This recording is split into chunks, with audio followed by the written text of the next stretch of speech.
تقابل کی آڑ میں حضرات صحابہ کی تنقیس یہ روافض کا شعار رہا۔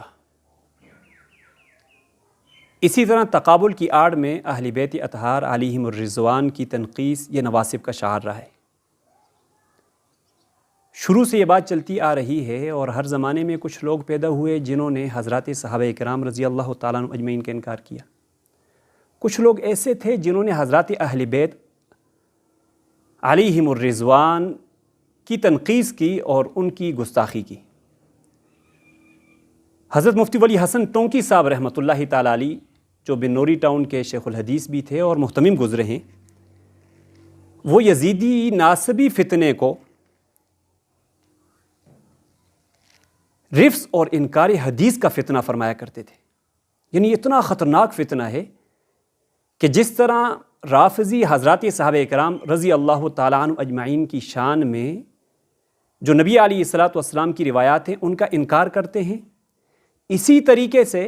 ناسبیوں کا یہ طریقہ کار ہے کہ وہ اہل بیت اطہار علیہم الرضوان کی شان میں جو اللہ کے محبوب علیہ الصلوۃ والسلام کے فرامین ہیں ان کا انکار کرتے ہیں، تعویلات کرتے ہیں، مسلمانوں کے ذہنوں کو مشوش کرتے ہیں، ان کے ذہنوں کے اندر شکوک و شبہات پیدا کرتے ہیں۔ اور ان شکوک و شبہات پیدا کرنے کی جو بنیادی وجہ ہے وہ یہ ہے تاکہ لوگوں کے دلوں سے اہل بیت اطہار علیہم الرضوان کی محبت نکل سکے۔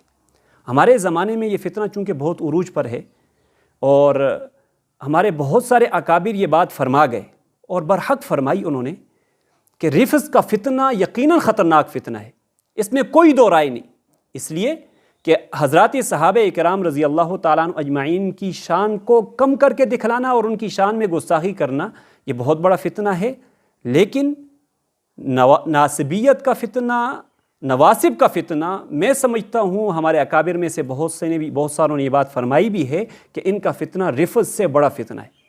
وجہ اس کی یہ ہے کہ رافضیت اپنے لبادے کے اندر رہ کر کام کرتے ہیں اور ناسبیت اہل السنہ والجماعت کا نام لے کر ان کا لبادہ اپنا کر پھر مسلمانوں کے دلوں میں اہل بیت اطہار علیہم الرضوان کی محبت کو کم کرتے۔ آپ نے کچھ دن پہلے ایک شخص کا بیان سنا، میں بڑے ادب و احترام کے ساتھ تذکرہ کرنا چاہتا ہوں، میں نہیں چاہتا کہ کوئی بدمزگی پیدا ہو، لیکن جہاں بات اہل بیت اطہار علیہم الرضوان کی آئے گی، جہاں بات حضرات صحابہ کرام رضوان اللہ تعالیٰ عنہ اجمعین کی آئے گی، یقیناً ان کی عزتیں دنیا کے سب علماء سے بڑھ کر، ان کی عزتیں ہر شخص سے بڑھ کر ہیں، ہمیں ان کی بات سب سے زیادہ محبوب ہے، ہم ان کے برابر دنیا میں کسی کو نہیں سمجھتے۔ ایک شخص نے حضرت علی رضی اللہ تعالیٰ عنہ کا تذکرہ کیا اور تقابل کی آڑ میں ان کی تنقیس کی۔ دو پہلو یاد رکھیے گا، ایک شخص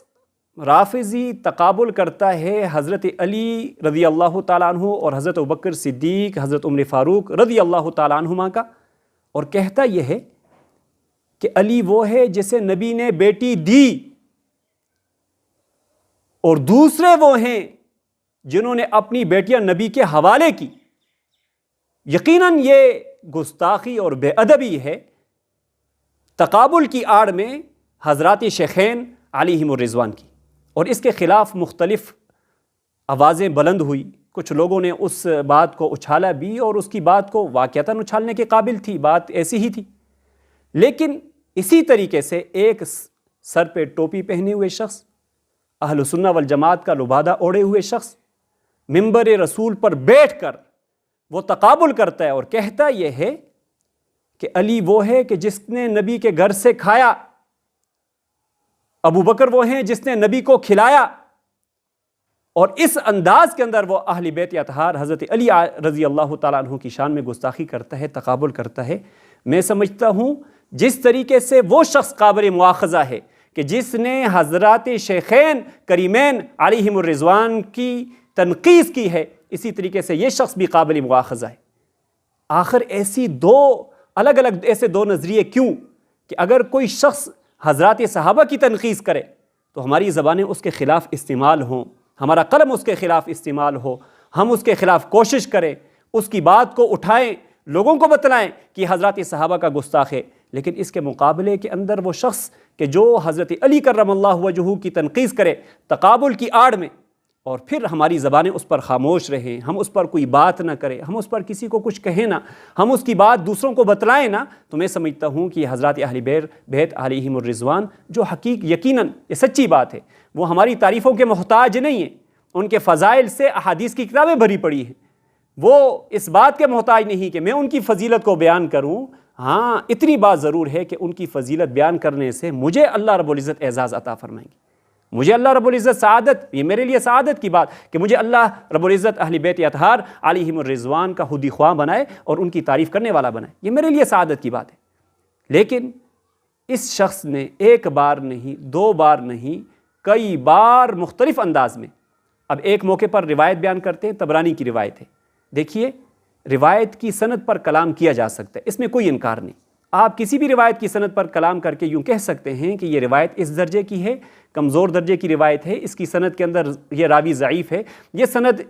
ضعیف ہے، یہ روایت ضعیف ہے، آپ اس کے اوپر کلام کر سکتے ہیں۔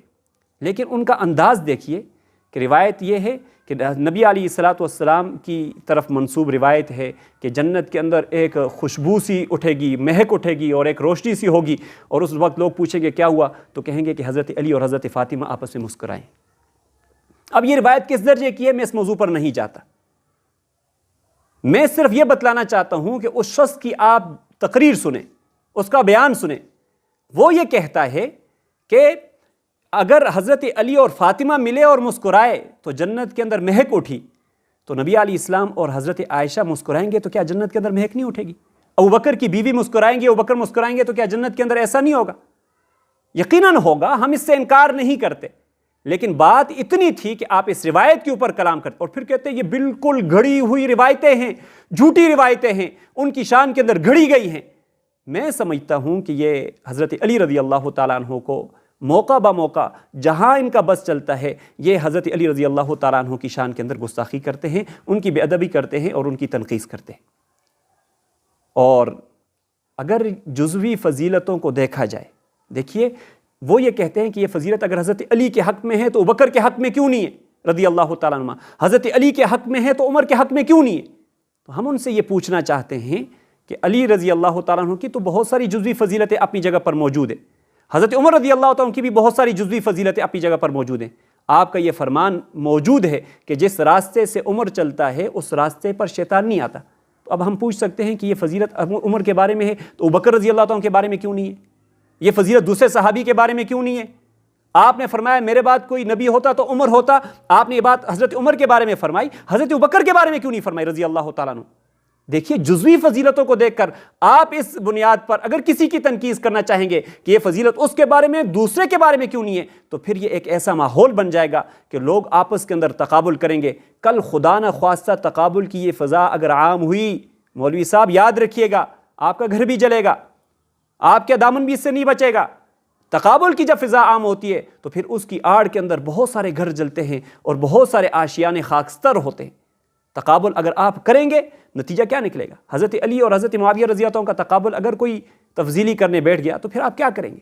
یہاں تقابل بنتا بھی نہیں ہے کسی بھی صورت میں۔ حضرت علی کا مقام کہاں رضی اللہ تعالیٰ عنہ کا، حضرت معاویہ کا مقام اپنی جگہ پر، تقابل نہیں بنتا۔ لیکن اگر کوئی تقابل کرنے بیٹھ گیا تو پھر کیا کہیں گے؟ علی وہ ہے کہ جس کے والد نے نبی علیہ الصلوۃ والسلام کو پالا، معاویہ وہ ہے جس نے نبی علیہ الصلوۃ والسلام کے ساتھ جنگیں لڑی اس کے والد نے۔ اس طرح کا تقابل اگر کوئی کرنے بیٹھ گیا الیاذ باللہ تو پھر کیا صورت بنے گی؟ نتیجہ یہ نکلے گا کہ حضرات صحابہ اکرام رضی اللہ تعالیٰ عنہ اجمعین کی تنقیص ہوگی۔ اس لیے ہم